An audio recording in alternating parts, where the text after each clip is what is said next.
Abra sua Bíblia, a palavra de Deus, no livro do profeta Ageu. Ageu, capítulo 1, versículo 12. Então Zorobabel, filho de Selatiel, e Josué, filho de Josadaque, o sumo sacerdote, e todo o remanescente do povo, atenderam a voz do Senhor seu Deus, e as palavras do profeta Ageu, as quais o Senhor seu Deus havia ordenado que ele dissesse. E o povo temeu diante do Senhor. Então Ageu, enviado do Senhor, falou ao povo segundo a mensagem do Senhor, dizendo: Eu estou com vocês, diz o Senhor.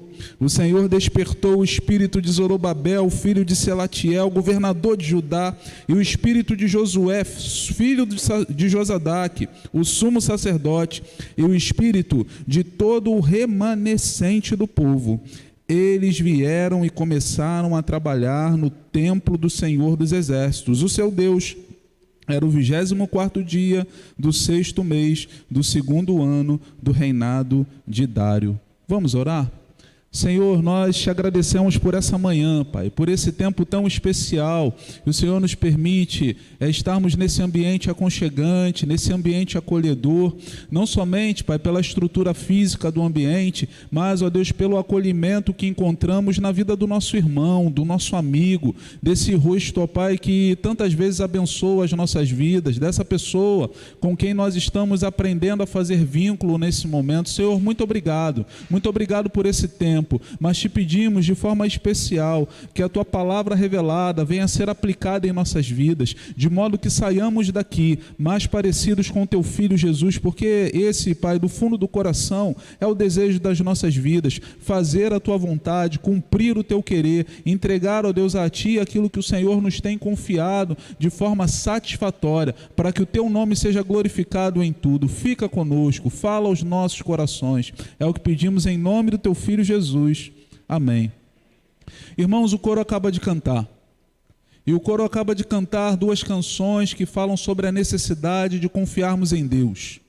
Sobre a necessidade de acreditarmos que o Senhor é aquele que está ao nosso lado e acreditarmos que o Senhor é aquele que nos guarda. Mas nos guarda de quê? Nos guarda quando? Nos guarda em que momento? Embora os irmãos que cantaram, ensaiaram, se prepararam, eles não soubessem a mensagem de hoje de manhã, na verdade somente o pessoal da mídia sabia. Mas a mensagem é propícia, tanto a mensagem musical como a mensagem lida, porque nós estamos falando de um contexto específico do povo de Israel. O povo do Senhor, como falamos no domingo passado pela noite, ele abandonou o Senhor, começou a adorar outros deuses, se envolveu com idolatria, imoralidade sexual, injustiça social. O Senhor levantou diversos profetas para chamar a atenção daquele povo, para que houvesse arrependimento, mas o povo endureceu seu coração. Por isso, o Senhor levou aquele povo a ser retirado da sua terra. Eles foram retirados, foram levados para o cativeiro da Babilônia. E ali permaneceram por 70 anos, como foi profetizado por Jeremias. 70 anos no cativeiro babilônico, 70 anos naquele lugar. E o povo foi aprendendo, foi sendo disciplinado, moldado por Deus, para que pudesse de fato entender que não existe um outro Deus que não Jeová. Mas o rei se levanta, Dario se levanta, Ciro se levanta. E esses reis, eles tocados pelo Espírito Santo de Deus, eles resolvem liberar o povo para que eles voltem para a sua terra, voltem para a sua pátria. E aquele povo voluntariamente, ou pessoas daquele povo, escolheram voltar, porque possivelmente alguns já estavam no conforto na nova cidade. Alguns já estavam em conforto na Pérsia, alguns já estavam em conforto na Babilônia. Sou eu? Tem um eco aí, gente. Ajuda aí, pessoal do som. Veio uma voz do além.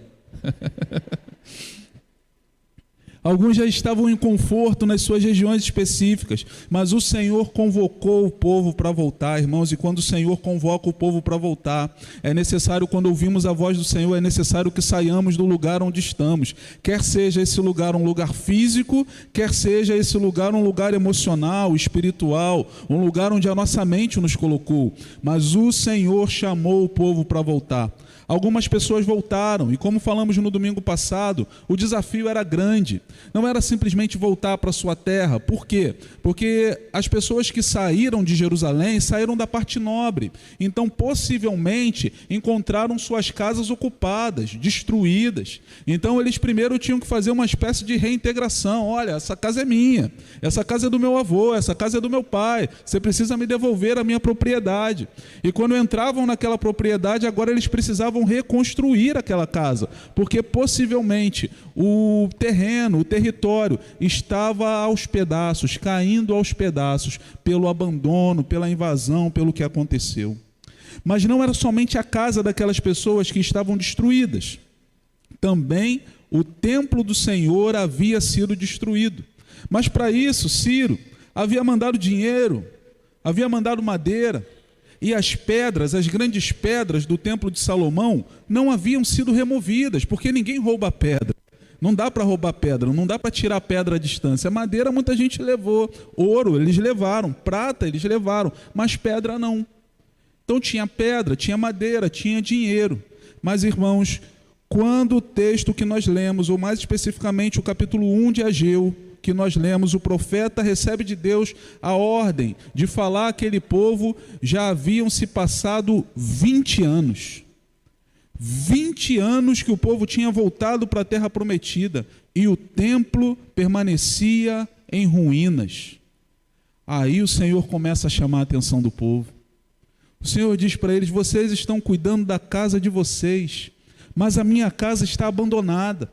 Vocês estão emperequetando, embelezando a casa de vocês, porque, irmãos, Deus sabe que ninguém pode ficar numa casa com goteira quando está chovendo. Deus sabe que não dá para você ficar numa casa sem porta. Deus sabe disso tudo, mas não é disso que o Senhor está reclamando.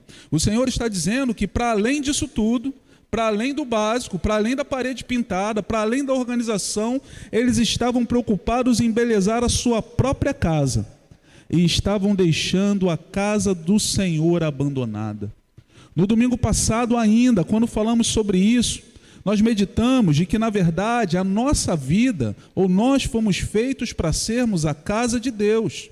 E quantas vezes nós temos nos preocupado com tantas coisas desse mundo, com dinheiro, com bens, com prazeres que são passageiros.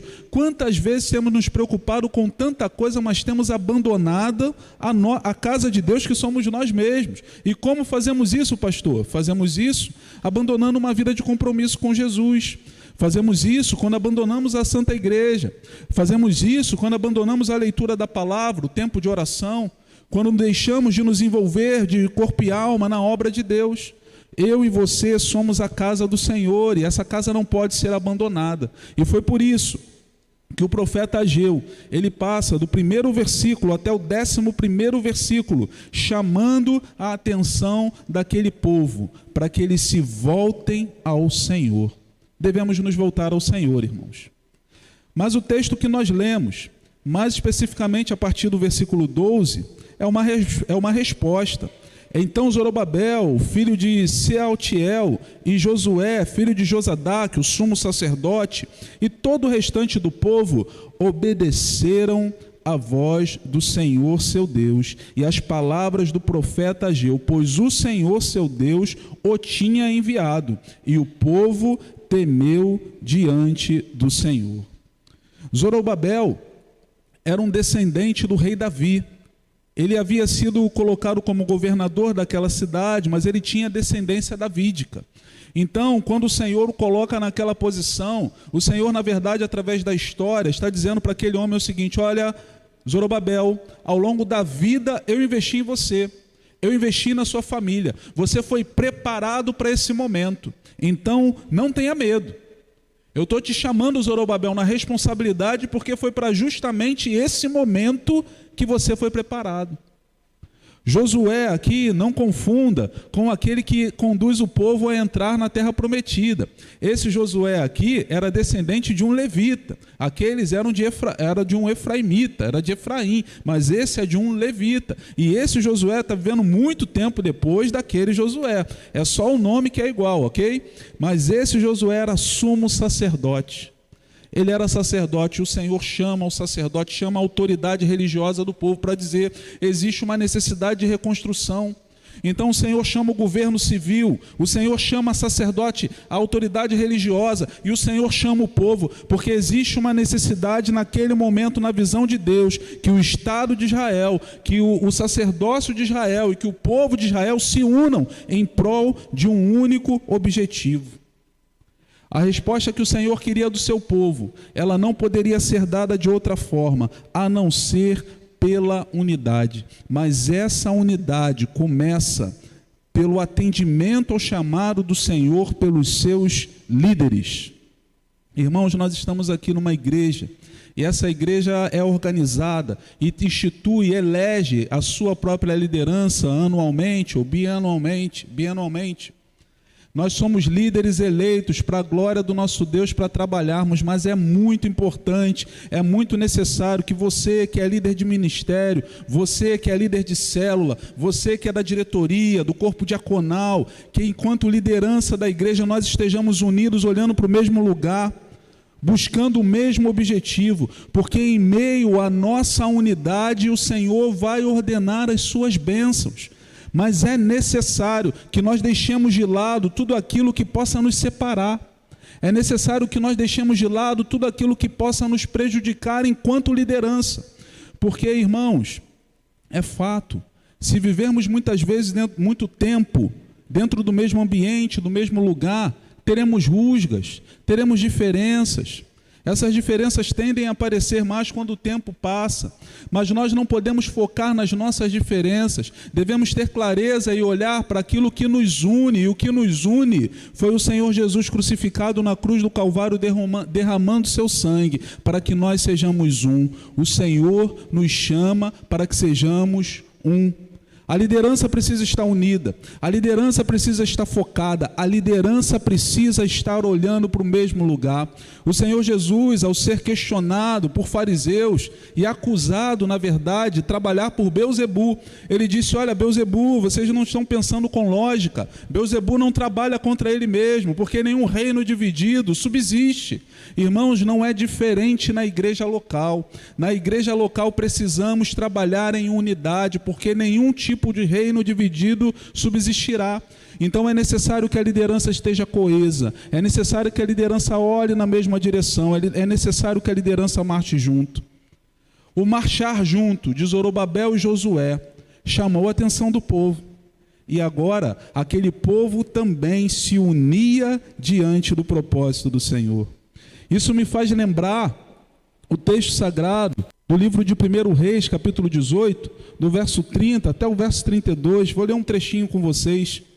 Então Elias disse a todo o povo, aproximem-se de mim. Todo o povo se aproximou, e ele restaurou o altar do Senhor, que havia sido derrubado. Pegou 12 pedras, conforme o número das tribos dos filhos de Jacó. Com aquelas pedras edificou o altar em nome do Senhor. Irmãos, quando Elias faz isso, você vai lembrar da história pouco antes dele ter aquele embate com os profetas de Baal, ou na verdade é no meio do embate, quando ele vai mandar cair fogo do céu e consumir o holocausto. Ia ser um sinal sobrenatural. Então o que o Elias está fazendo nesses versos que falamos? Ele está construindo o altar. Elias poderia construir o altar de qualquer forma. Nesse momento da história, o povo estava dividido. Havia Israel do norte e Israel do sul. 2 tribos haviam permanecido com Davi. 10 tribos haviam ido para o reino do norte, cuja capital era Samaria. Então já não havia mais um povo.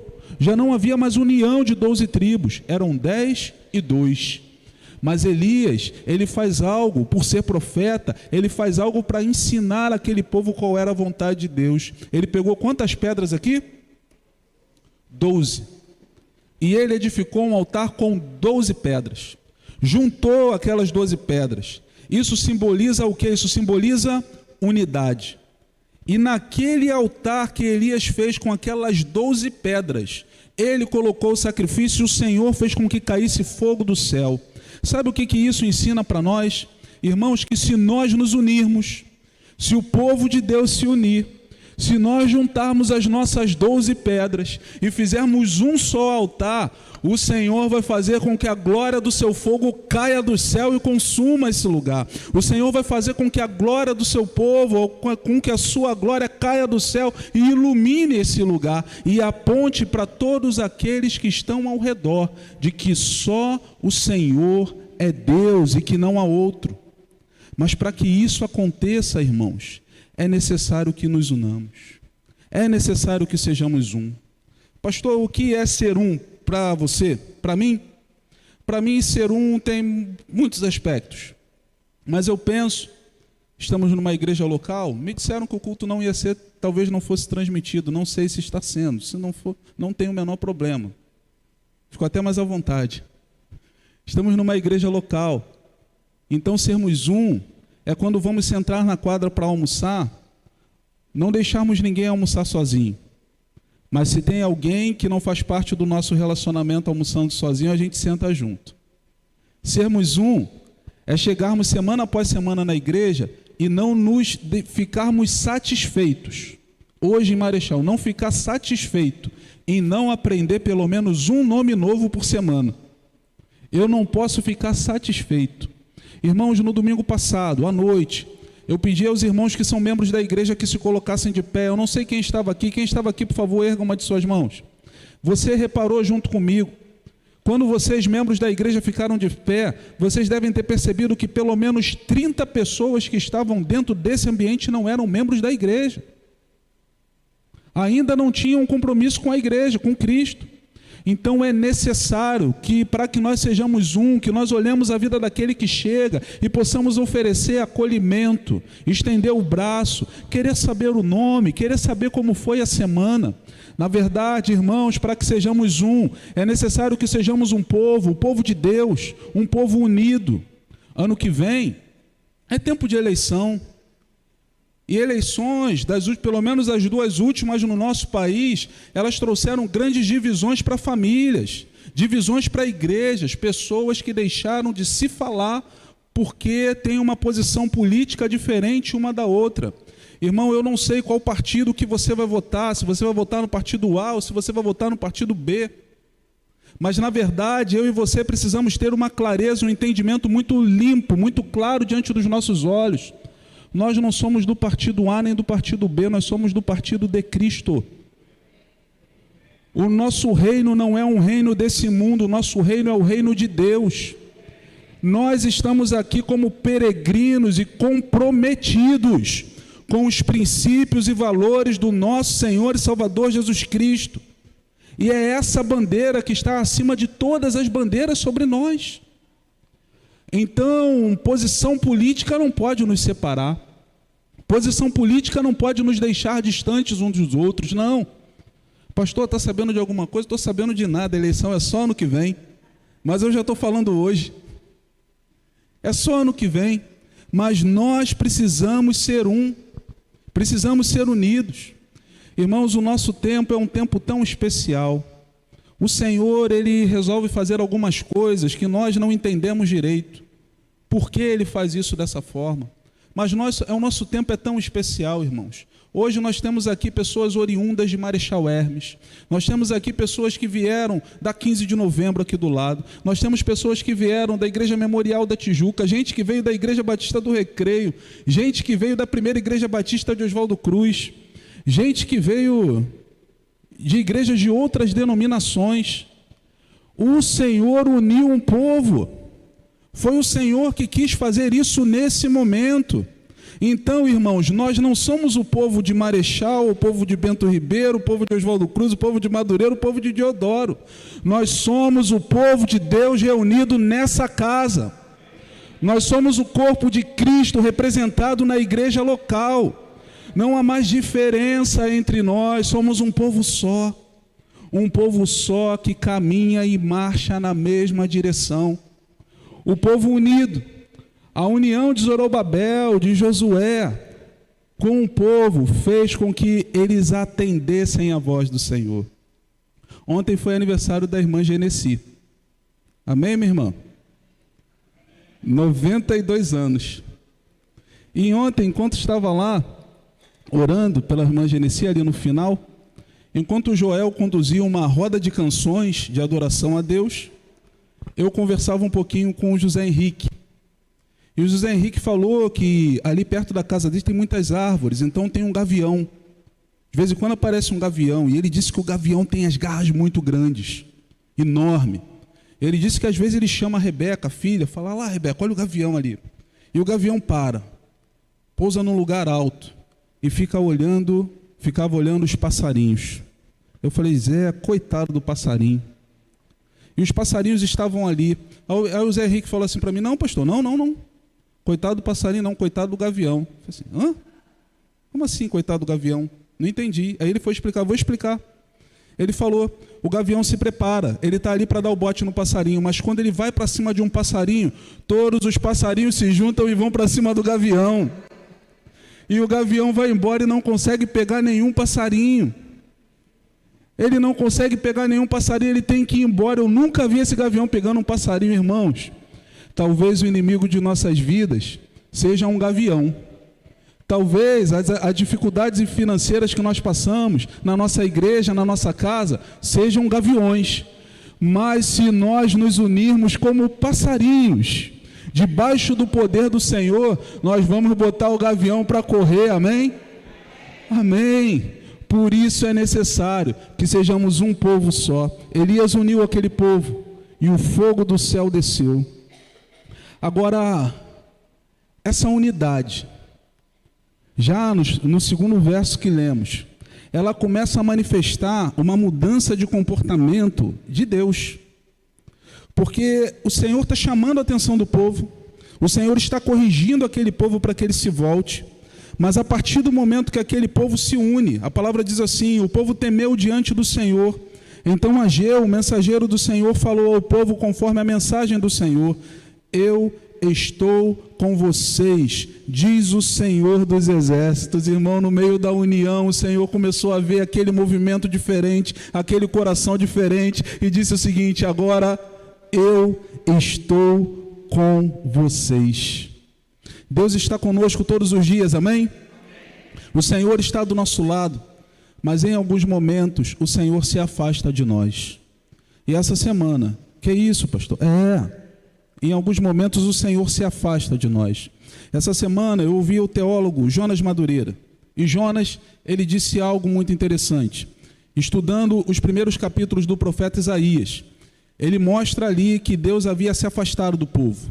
O Senhor, ele está conosco na caminhada da vida. Nós estamos aqui, o Senhor está aqui ao nosso lado. E o Senhor vai nos direcionando. Mas em alguns momentos na caminhada da vida, nós não queremos andar no caminho do Senhor. Nós queremos andar no nosso próprio caminho. Então, quando nós tomamos essa decisão, o Senhor não muda o caminho dele para andar no nosso caminho. O Senhor, ele não deixa a santidade dele para viver conforme nós queremos viver. O Senhor não muda os valores dele porque nós adquirimos novos valores. O Senhor não varia porque nós tentamos dizer para o Senhor que tudo é relativo e que o que vale é o que está dentro do meu coração. O Senhor não faz esse movimento. Então, enquanto nós vamos indo para o outro caminho, o Senhor permanece no caminho dele. Só que Jonas Madureira disse que o afastamento de Deus de nós, na verdade, ele é a disciplina mais profunda para que o nosso coração possa sentir falta de Deus. Porque quando sentimos falta de Deus e fomos projetados, fomos planejados para nos relacionarmos com Deus, quando sentimos a falta de Deus, isso deve causar dor, trazer dor para a nossa vida e trazer reflexão para a nossa mente. E é diante dessa reflexão que nós tomamos a decisão de nos voltarmos para o Senhor. Então Deus afasta. Deus se afasta das pessoas, quando se afasta de nós, quando nós queremos trilhar caminhos que não estão de acordo com a sua vontade. É por isso que às vezes é difícil entendermos a cena da cruz do Calvário, quando Jesus ele disse: Deus meu, por que me abandonaste? Irmãos, na verdade, isso é fundamental para a nossa fé cristã, Porque Jesus disse: Deus meu, por que me abandonaste? Irmão, Jesus nunca se afastou do caminho de Deus.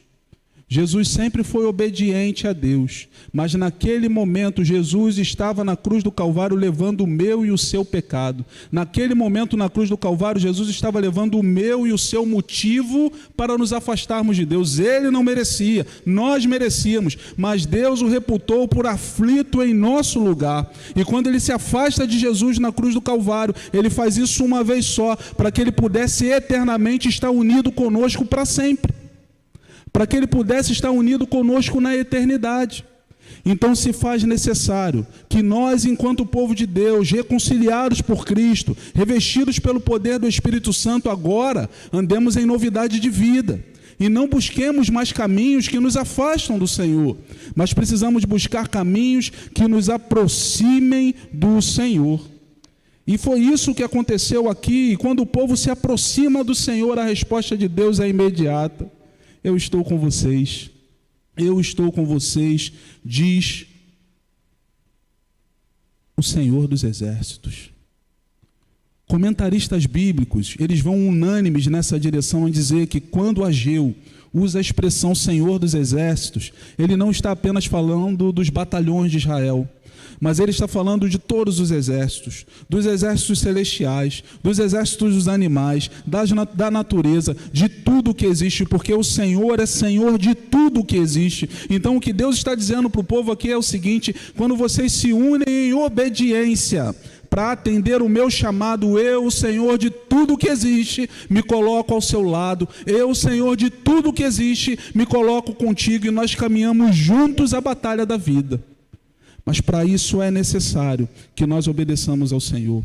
João capítulo 10, verso 27, o Senhor Jesus diz: as minhas ovelhas ouvem a minha voz, eu as conheço e elas me seguem.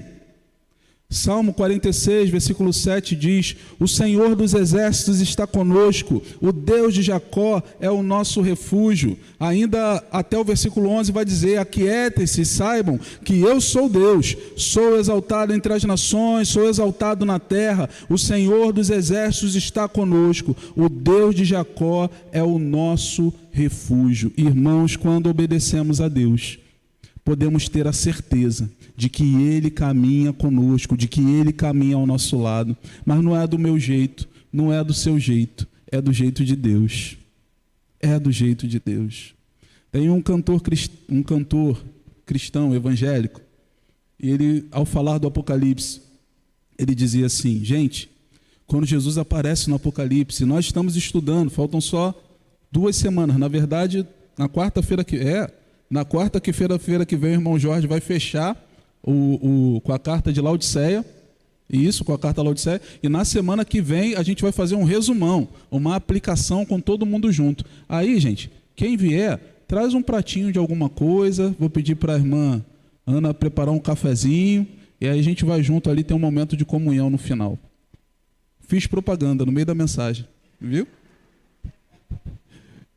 O Apocalipse, o cantor evangélico cristão, ele dizia: irmãos, quando Jesus aparece no Apocalipse, ele aparece estranho, que ele aparece com o olho pegando fogo, cabelo branco que nem a neve, roupa que brilha mais do que qualquer brilho que as pessoas tenham vindo. E às vezes, quando nós vemos um Jesus que nos parece estranho, a nossa tendência é rejeitar. Quando nós vemos algo estranho, a tendência é fugir, mas é Jesus. Jesus pode até parecer estranho aos seus olhos, a vontade de Jesus pode até não parecer palatável para você, mas a partir do momento que você é ovelha de Jesus, reconhece a voz de Jesus, você precisa colocar essa voz de Jesus em prática. Você precisa colocar aquilo que Jesus mandou você fazer em prática na sua vida. Agora, se você, como eu, leu esse texto com muita atenção, ou o primeiro texto da semana passada e de hoje, você vai perceber que entre o momento em que Ageu manda o povo fazer e o povo decide fazer, que o versículo 15 está falando assim: era o 24º dia do 6º mês do 2º ano do reinado de Dário. Passaram-se 3 semanas. Deus deu uma ordem ao povo, e o povo não cumpriu aquela ordem imediatamente. Nesse sentido, passaram-se 3 semanas. Por que se passaram 3 semanas? Alguns motivos são listados. O primeiro é que era um período de colheita. Ali era o período de colheita dos figos e das uvas. Então o povo precisava colher aquilo que ele precisava para subsistir, para viver. Era o período final, então o povo planejou a colheita. E isso é ruim? Não, isso não é ruim, isso é bom. A gente precisa planejar. Segundo, antes de começar a obra, é necessário remover os escombros, tirar o entulho. E isso é ruim? Não, a gente precisa preparar o terreno para que nós possamos fazer a obra. Terceiro, era necessário fazer um inventário dos materiais que seriam necessários. Você não vai para a obra sem planejar. Eu vou precisar de ferramenta tal, da ferramenta tal. Eu vou precisar de tantas pessoas aqui, tantas pessoas ali. Organizar as equipes de trabalho. Mas quando você lê o livro de Zacarias, que é um livro escrito em paralelo ao livro de Ageu, os dois eram contemporâneos, viveram juntos. Zacarias, ele traz para a gente a clareza, no capítulo 1, versículo 3, de que o Senhor diz assim: voltem para mim, diz o Senhor dos Exércitos, e eu voltarei para vocês. Zacarias traz uma conotação da necessidade da santidade, do relacionamento com Deus, porque a obra do Senhor, ela não se faz de qualquer forma. A obra do Senhor, a obra de Deus nas nossas vidas precisa ser feita de forma organizada. É necessário levantar inventário, é necessário tirar entulho, é necessário preparar as equipes, é necessário nos planejarmos para fazermos aquilo que Deus tem para fazer em nós. Mas é necessário também santidade, arrependimento, mudança de vida, confissão de pecado.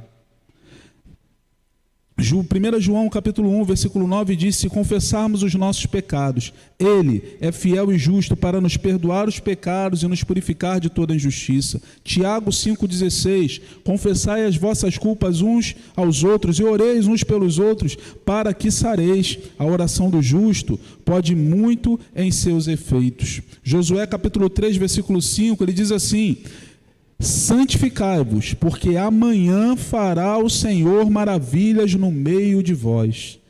É necessário preparo físico, preparo intelectual, preparo de oração, preparo de santidade. Muitas vezes, gente, a gente se enrola na nossa vida financeira, dinheiro, porque a gente não se prepara. Colocaram um negocinho de plástico na nossa mão chamado cartão de crédito. E ele diz para você assim: você pode fazer tudo o que você quiser. Quando você vai na rua, você vai comprar uma coisa que custa 10 mil reais, mas ele diz para você: não é 10 mil, paga em 24 vezes, vai ser uma prestação pequenininha, isso cabe no seu orçamento. Nem sempre você olha para o teu orçamento e faz o cálculo para ver se de fato cabe, ou se você tem condições de assumir um compromisso tão longo assim. E aí você vai e começa a se comprometer. Quando você vai ver, seu orçamento está sobrecarregado por pequenas prestações. Assinatura de canais que você nem vê. Assinatura de sites que você não acessa. Você, às vezes, compra coisas que você nem precisa. Compra uma blusinha, mas você já tem tanta blusinha, já tem tanto calçado, já tem tanta coisa, coisas que às vezes você nem precisa, e isso vai trazendo para você uma avalanche financeira. Ninguém me fala. Gente, o que vocês estão rindo? Eu não sei de nada de ninguém, eu estou falando do que acontece normalmente na nossa sociedade. O Brasil está muito endividado, o brasileiro está muito endividado, nós somos um dos povos mais endividados do mundo. E muito disso tem a ver com a nossa cultura de comprar, de consumir, mas às vezes nós consumimos coisas que não precisamos para impressionar pessoas que nem são nossos amigos. Para impressionar pessoas. Irmãos, para que você saia da sua vida do sufoco financeiro, é necessário que haja planejamento. Pastor, meu planejamento é jogar no Tigrinho, e aí eu vou ganhar um dinheirão. Meu planejamento é jogar na Bet.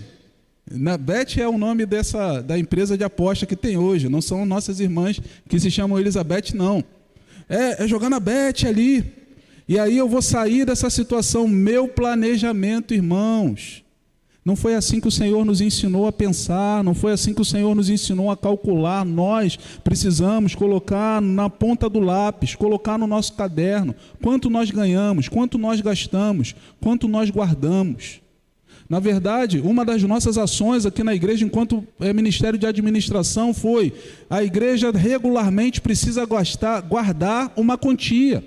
Então, mensalmente, um dinheiro é guardado, o orçamento dele é guardar. Esse é o objetivo do dinheiro, guardar, para fazer reserva. Como é que está a reserva na sua vida? Como é que está a reserva na sua casa? Se você se desequilibrar financeiramente, isso não vai ficar somente com você. Isso vai afetar seu pai, isso vai afetar sua mãe. Na verdade, muitos idosos hoje estão sendo afetados, por quê? Por serem aposentados, eles têm a facilidade de empréstimo com juros baixos. Aí o sobrinho, o filho, o neto, o bisneto fala: vovô, vovó, mamãe, papai, faz um empréstimo para mim. E aí, irmãos, muitos deles não têm pago, têm deixado essas pessoas inadimplentes. Como diz o nosso irmão aqui, o nosso amigo, irmão Dauri, ele chegou a citar e falou: pastor, o pessoal mais velho está se tornando arrimo de família agora. São eles que estão sendo a âncora, o hasteio que tem sustentado a família. Irmãos, é necessário que nós tenhamos planejamento financeiro. É necessário planejarmos com carinho, com cuidado as nossas finanças. É necessário planejarmos com carinho, com cuidado, as ações na nossa igreja, no nosso tempo. Nós precisamos agir com velocidade, mas precisamos pensar em como tudo isso vai ser gasto, e temos feito para a glória do nosso Deus. Agora, esse exemplo que tem sido vivido na igreja precisa ir para a sua casa, precisa ir para a sua vida, precisa ir para o seu dia a dia. Como é que você tem se planejado com a sua família? Como é que você tem investido no seu casamento? Você tem saído com a sua esposa, conversado com seus filhos? Eu não estou falando para sair para gastar um mundo de dinheiro, mas sair, tomar um cafezinho. O cafezinho está caro, mas tudo bem, compra uma aguinha. Mas estar juntos, vivermos momentos juntos é muito importante, porque se nós não alimentarmos essa relação no dia a dia, se isso não fizer parte de um planejamento inteligível da nossa mente, daqui a pouco a gente vai ver o casamento vai estar prejudicado, o relacionamento com o filho vai estar prejudicado, o relacionamento com a igreja vai estar prejudicado, vai estar tudo prejudicado. Por quê? Porque não planejamos. É necessário planejarmos. O povo aqui parou e planejou. Colheita, prepararam as equipes, mas assim, durante 3 semanas eles fizeram um planejamento, mas na sequência, eles colocaram a mão na obra. O Warren Wiersbe, comentarista teológico, ele diz o seguinte: não devemos protelar. Fez o planejamento, é hora de colocar em prática. Ele diz: qualquer interpretação bíblica que limita a Deus e que incentive seu povo a ser indolente ao invés de diligente no ministério é uma interpretação falsa e deve ser rejeitada. O povo de Deus, ele não foi indolente, ele não foi negligente, mas motivado, ele colocou a mão na massa e começou a agir. Ele não apenas ouviu, mas decidiu. E diante de uma decisão, ele colocou em prática aquilo que Deus havia falado no seu coração. Por quê?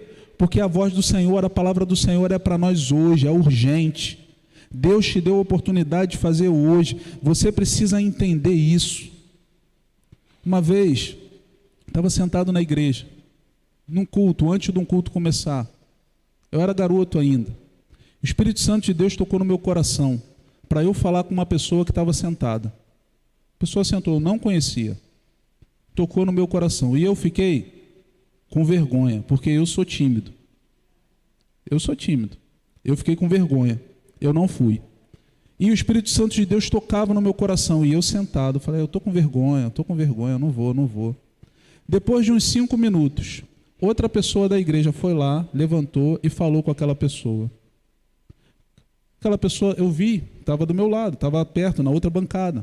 A pessoa abriu o coração, chorou, conversaram. A pessoa da igreja que foi lá abençoou a vida daquela outra pessoa, daquele visitante.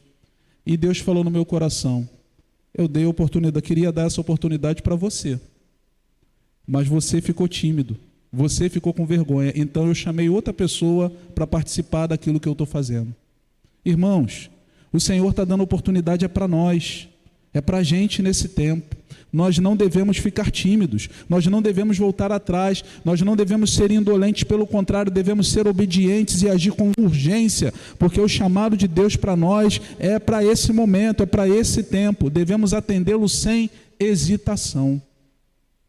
O texto de Ageu, capítulo 1, do verso 12 até o verso 15, nos ensina, irmãos, que é necessário que a liderança seja unida, porque essa liderança unida, ela atrai a presença de Deus. Mas a presença de Deus exige de nós que nós nos preparemos espiritualmente para lidar com os desafios da vida, com os desafios do dia a dia, e entender que a vontade de Deus não pode ser adiada, a palavra de Deus não pode ser protelada. Se Deus falou ao seu coração, você precisa colocar em prática hoje, ainda que doa. Mas você precisa colocar em prática hoje, porque hoje é o tempo em que o Senhor está te dando oportunidade para mudança, em tempo em que o Senhor está te dando oportunidade para se alinhar com aquilo que Ele tem.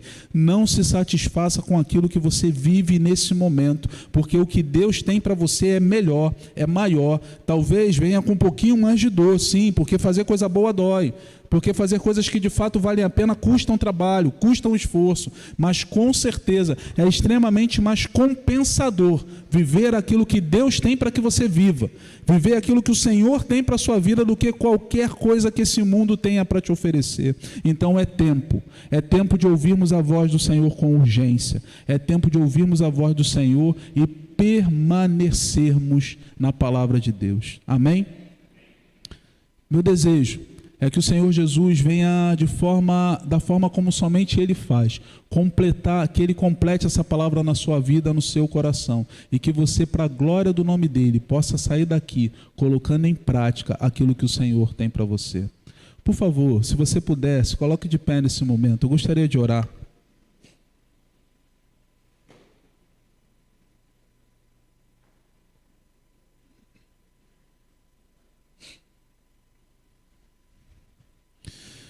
Senhor Deus, muito obrigado. Muito obrigado, Pai, porque o Senhor falou através do Teu servo Ageu no passado. E os princípios, Pai, que o Senhor aplicou, Pai, que o Senhor trouxe para o povo de Israel, para o povo de Judá naquele dia, também são princípios a serem aplicados nas nossas vidas e nos nossos corações. Na verdade, Senhor, todos nós aqui estamos em obras. E o Senhor está construindo algo novo em nossas vidas. E nós te pedimos, Pai, que sejamos diligentes com essa obra.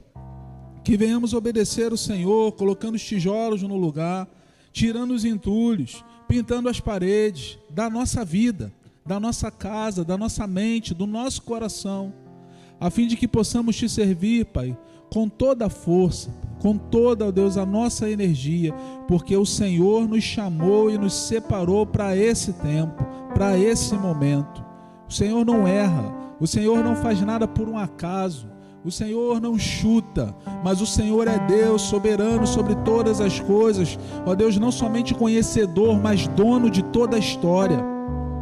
E nós não estamos aqui por um acaso, Senhor, nenhum de nós, nem eu, nem meus irmãos, mas nesse momento, assim como Zorobabel, Josué e o povo se uniram, Senhor, nós queremos nos unir como um exército poderoso nas suas mãos, para que a obra de reconstrução na nossa vida seja feita, mas que essa obra de reconstrução também alcance a nossa casa, a nossa família, a nossa igreja, a nossa vizinhança, e que todos, ó Deus, possam se encher, na verdade, que toda a terra venha se encher do conhecimento da glória de Deus.